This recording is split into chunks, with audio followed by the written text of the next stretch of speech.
And the question is, what way do we have to think about it so that we understand its simplicity? That's where we stand now. Hello and welcome to Coffee Lit Rev. I'm Chris Hendon. I'm joined today by Doran Pennington. Doran, you here? Very good. And today we're going to be talking about a paper titled The Prediction of Specialty Coffee Flavors Based on Near-Infrared Spectra Using Machine Learning and Deep Learning Methods. The article was published in the Journal of the Science of Food and Agriculture in 2021. But before we get into that, I want to introduce you to my co-host for today, Jesse Hahn. He's maybe not necessarily a name you've come across in the specialty coffee sector.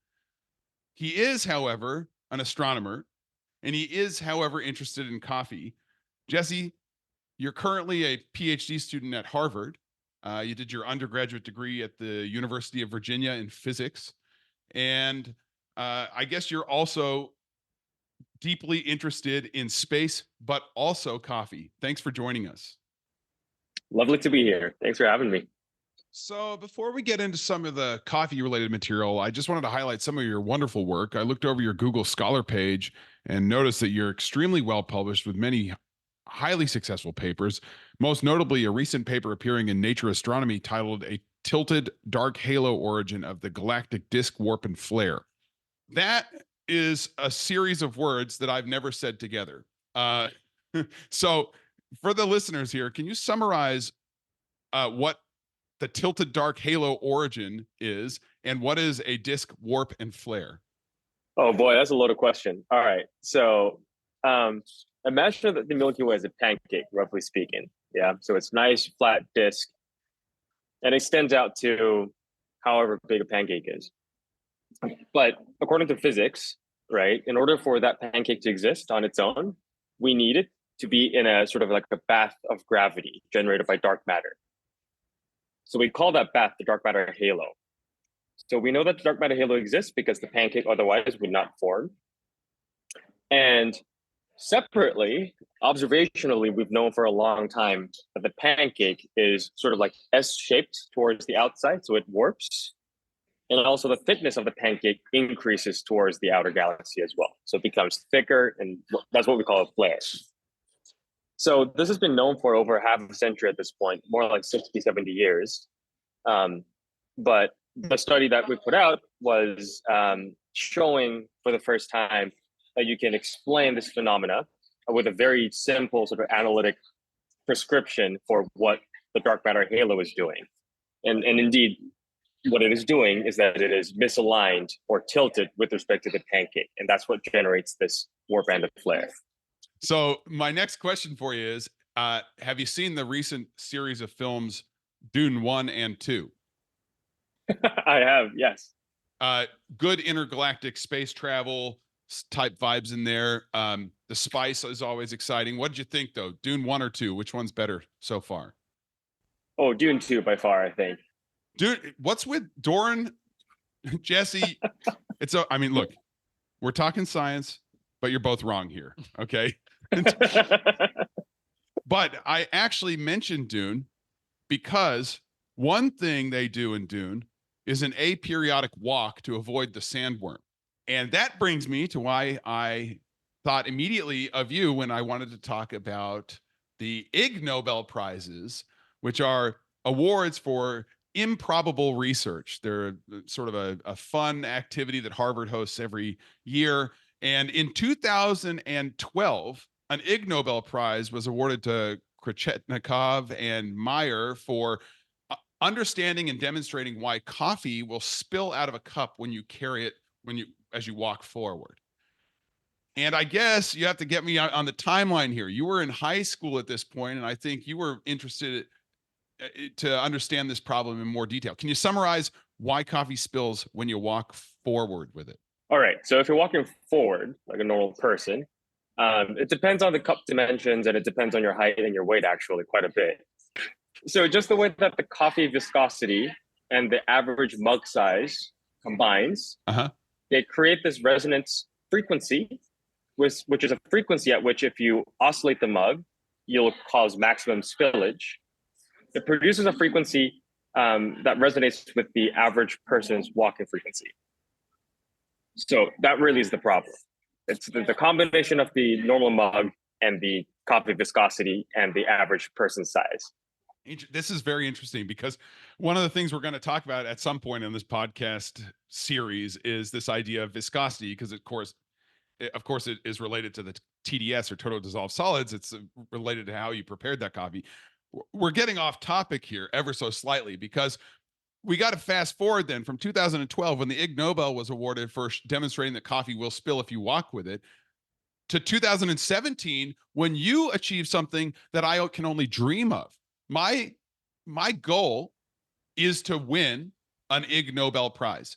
And you were awarded an Ig Nobel Prize for a scientific article you published while you were a high school student, which basically says that you can disrupt this frequency of sloshing the coffee around by holding the coffee in some funny way, by like basically gripping it from above and then walking backwards with it. The paper that you published was called A Study of the Coffee Spilling Phenomena in the Low Impulse Regime, published in Achievements in the Life Sciences in 2016. And I guess you were then awarded the award in the 2017. Okay, so was this like the highlight of your career? I really hope not. I really hope not. Because I got a long time to go. But it was certainly a highlight. Yeah. Okay. So, given that my life goal is to achieve what you achieved in high school, you and I might be on different wavelengths here, but nonetheless, you're doing a lot of really great stuff. I'm really, really happy to have you be part of this podcast. Really hope that we can have you out to Eugene sometime. I think now we should probably talk about the actual paper that we intended to discuss in this podcast, and that is this prediction of specialty coffee flavors using machine learning. Now, I'll first throw this to you, Jesse, that in astronomy, it's quite common for people to basically do analyses, I should say, of spectra. You're going to have some instrument pointing out into space. You're going to be receiving signals. They're going to be convoluted. You're going to have to do something with this type of information. And very often you're going to use fancy regression models and so forth.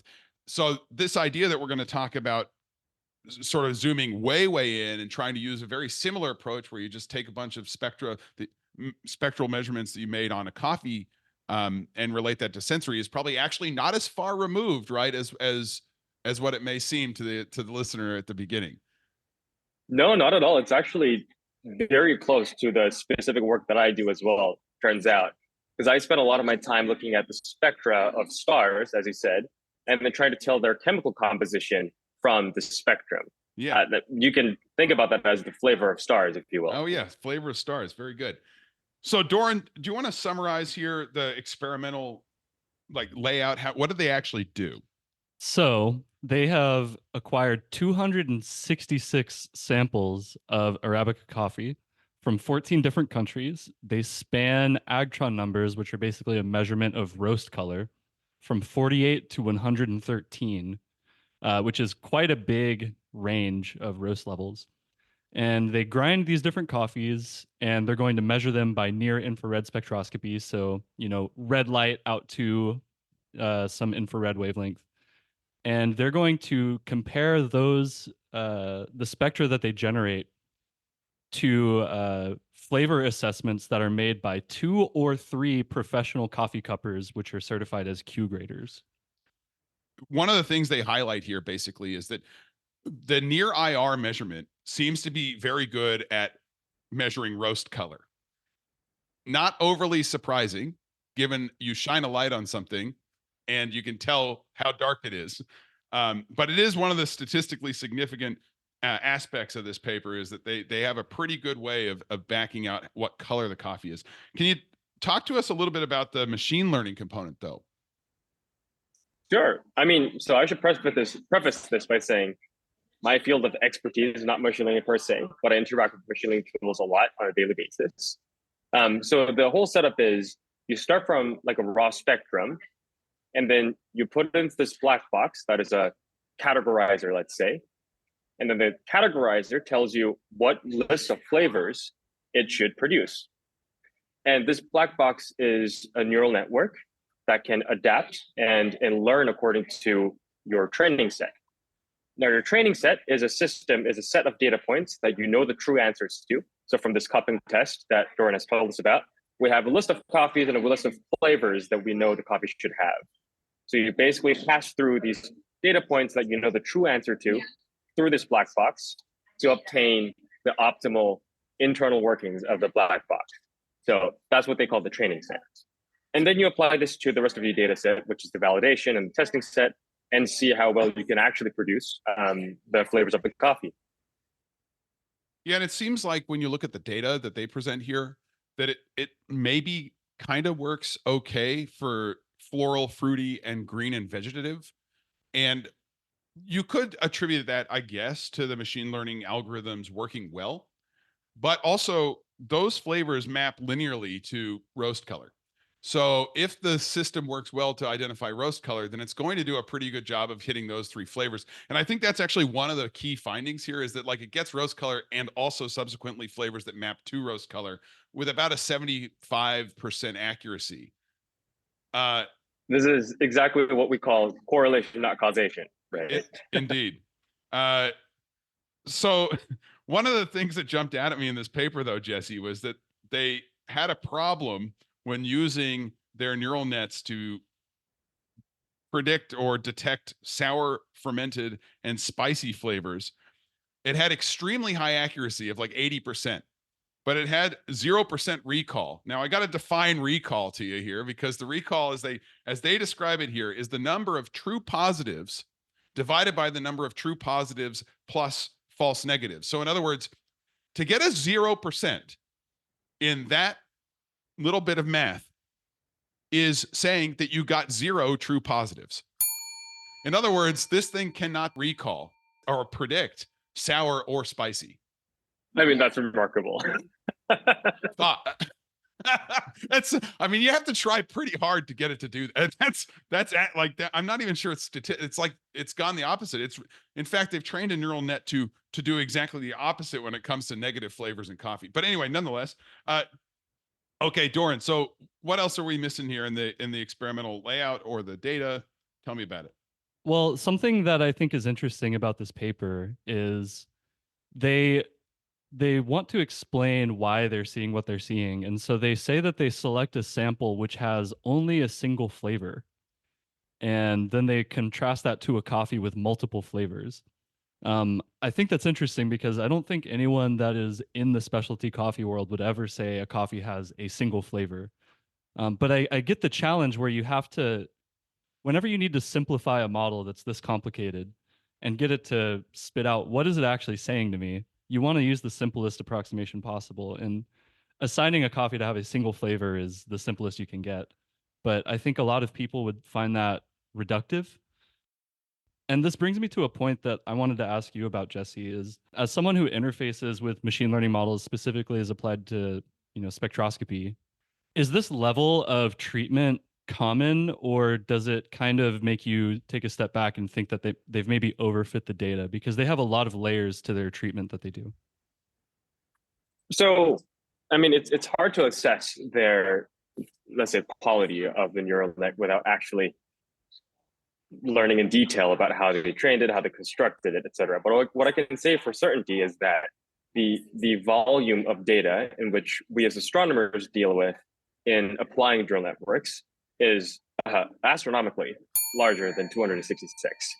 So I think in order to train a neural network that, as you said, prescribes a bunch of these parameters that are multidimensional, even strongly correlated to each other, perhaps, you would need a lot more than 266 data points. Just to give you like a sense of the numbers that we're talking about here, people often train neural nets in astronomy with data points on the order of hundreds of thousands, if not millions of data points. Yeah.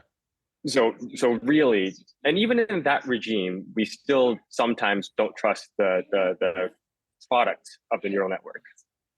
So I think this really is using the wrong sized hammer for the wrong sized nail. Yeah. Well, two thoughts on this. Thought one is that there's a shift or a trend in science right now to throw a neural net or some version of that, some version of AI or machine learning at basically every scientific problem that exists. And one of the outcomes in chemistry, certainly, is that we already provide our biases before we do an experiment. I'm never going to do a truly random experiment. I'm smart. I know things, and I'm going to use that knowledge to design my experiment so that I already have chosen solvents and conditions and blah, blah, blah. So if I then take that data set and try to predict things, I'm never going to predict anything that I wouldn't have thought of myself, because I've already implied or provided bias. There's probably no more larger type of science, or how do I want to say this?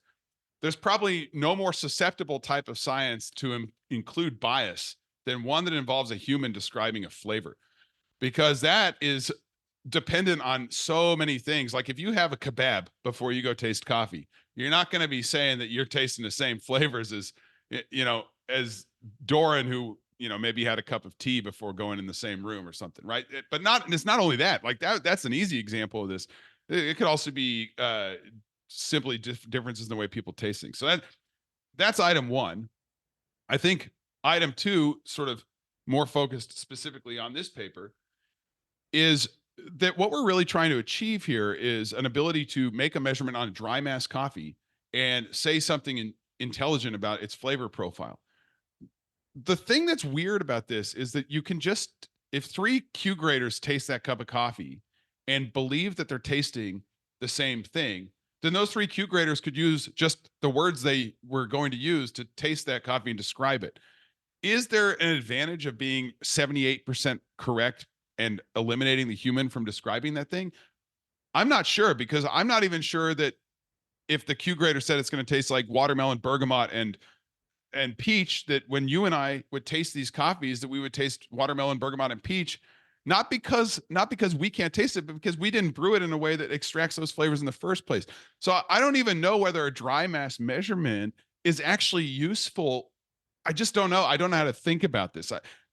Jesse, make me feel better. Make me feel better. I'm going to make it feel worse. Okay. So about your first point, that's a really interesting point, right? Because I think a really fun study that's very similar could have been take an unsupervised machine learning model and then basically run it over the whole data set and sort of learn the latent dimensionality of the coffee spectra. Right. That would have been a really fun study to show if indeed among these coffee beans, there are 10 different kinds of flavors you can intrinsically make. You won't know what the flavors are because that's not what the machine learning model will give you. Mm-hmm. But you will at least understand if the data says there are 10 different ways in which coffee can taste. Yeah. So I think having sort of that unsupervised machine learning model to tell you whether or not there is an intrinsic spread that it can detect, it would be really, really fun. And sort of goes really hand in hand with your first comment about like, what is this even doing? Yeah. Yeah. Yeah. And second, so I think the point of the study was that they can scale it such that like a coffee producer can just quickly scan it with an IR spectrum and then slap on some labels about the flavors. Right? I think that's the commercial goal. Yeah. Except if you're getting 1/3 of them wrong, right? That's not anywhere near scalability. No. So, and I think you're totally right about if I grind things finer, if I grind things coarser, if I brew at a high temperature, lower temperature, high pressure, low pressure, you're absolutely right. I think dry mass coffee is not the only thing we should be talking about. Yeah. So Jesse, to your first point about making an unsupervised model, they do principal component analysis, which in a sense is unsupervised. You're just making measurements and saying what explains the difference in this data set, not necessarily knowing what that difference is, but measuring the biggest variance in the data that you collect.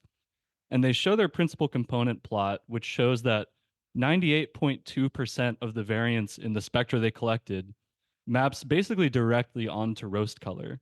So I think the challenge in developing something unsupervised is that all it's going to come out with is these coffees are different shades of brown. So I think they nearly get onto this, but they say that PCA is not really useful because it's a linear mapping. And that is precisely why you should not use PCA to analyze this sort of spectra, I think, in my humble opinion. There's a lot of nonlinear clustering and unsupervised algorithms like UMAP, just to say one, and a whole swath of others that I feel like could have taken them 5 minutes to just run and check if there was additional nonlinearity that can explain these flavors. So I'm absolutely with you there, Doran. I think in terms of the PCA component, they showed that there's only one component that can figure out, which is the color. But again, this is a case where they just simply used not the optimal tool for the job. I would be surprised if there was not an unsupervised machine learning algorithm out there that could tell apart the subtle differences in the spectra. Because likely flavor is not like a shift everything up and down, right? It's going to be a different combination of line depths, maybe even like the continuum shape might be different. So something highly nonlinear is going to be what's determining the flavor profile. Well, this is the value in having people from other fields look at literature from fields that are not their own, because people in food science and coffee especially are very tied to this idea of principal component analysis to explain their data. So as someone who deconvolutes very complicated data sets, what would your approach be to if you wanted to make this assignment of how to say different coffee samples will taste different? I mean, what approaches do you use in your work to explain differences that are very subtle in spectra? All right, so the zeroth order answer is I would not do this challenge, because if you're given less than 300 data points to do a very difficult task, Yeah. I will just put in my resignation right there. It's like I cannot do this, like. But all right, but assuming that I have enough data, I love me a data-driven model, but I also love a model-driven inference. So that being, I think a sort of fun approach would be to try to generate synthetic spectra that closely resemble the profiles of predominantly dark flavored or predominantly fruity flavored or predominantly sour flavored coffees. And this also goes back to a point that I wanted to make earlier, which was, I think they really should have tried to at least produce among the flavor labels an additional component, which is the fraction or the importance of that flavor, right? Because as you said, Doran, no coffee tastes like one thing. So in reality, a much more interesting product is if it says 90% tastes like cacao, 20% tastes like, okay, that's already 110%, sorry. 5% tastes like oranges, and then 5% tastes like whiskey. And then if you could have that, and that would take a bunch of these 90% cacao tasting coffees, take their spectra, and then take a bunch of 90% sour tasting coffees, and they take their spectra, and sort of try to produce a combination of those two spectra that can generate, like, a best match the given spectrum. And from that, try to infer properties about how much flavoring in terms of cacao versus sourness the given coffee might taste like. But this is a very difficult thing, right? So for an astronomy, we have the sun as a perfect spectrum. We have the sun as a perfect template. I don't know what that would be in coffee, but if there were one, that would be very helpful. Yeah. Well, actually, the listener can tune in to another episode that we've already recorded on the development of a certified reference material for coffee, actually. So some people are working on this. Yeah, we got to have you back. You're just like looping. My mind is blown. Yeah, you're done. My mind is blown here. But let me share with you one final closing remark on this, some thought that I've had. So there was a guy named Bill who ran a website called the Good Sense Company. And Bill dedicated his life to purchasing essentially every compound from Sigma Aldrich and tasting it and smelling it, and then assigning words, like using natural language to basically give you olfactory and flavor notes. And he had it hosted on this website, the Good Sense Company, which has since gone offline. Unfortunately, Bill passed away in 2022. But this database was one of the most comprehensive databases for assigning a word to a molecule. Now, this paper is going the other way. The paper we talked about today was taking a measurement of all the molecules and trying to distill it down to a word. What Bill was doing was coming at from the other angle. Well, actually, I don't think Bill was thinking about machine learning. He was just drinking random chemicals. Don't do that. But what he was trying to do was basically try to inform the perfume and flavor industries by saying this molecule imparts this flavor.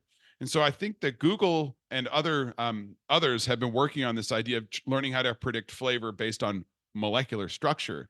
And somewhere between these two landmarks, these two flags that we're talking about, you have on one side someone going from the molecule up trying to predict flavor, which by the way is extremely challenging. And on the other side, you have papers like this, which are trying to make a bulk measurement and try and predict flavor. Both are trying to hit the same holy grail of being able to make a prediction about a sense that is not visual or audible. The goal here is to hit you in one other way than that. So either by smell, taste, or touch. So if you can figure out how to solve this problem and work towards this, this is a big deal. I mean, you can imagine the impact of this being able to provide a third dimension of sensory experience in augmented and virtual reality environments. You could imagine you in Vermont at the ski mountain, and myself and Doran sitting here in Eugene, Oregon, sharing a cup of coffee, exactly the same flavor profile, because we have a way of generating flavors. This is all a very exciting topic. I feel fortunate to have been able to share this paper with Doran, also with you, Jesse. Thanks so much for reaching out. This has been a lot of fun. That's all we've got for today, folks. Bye now.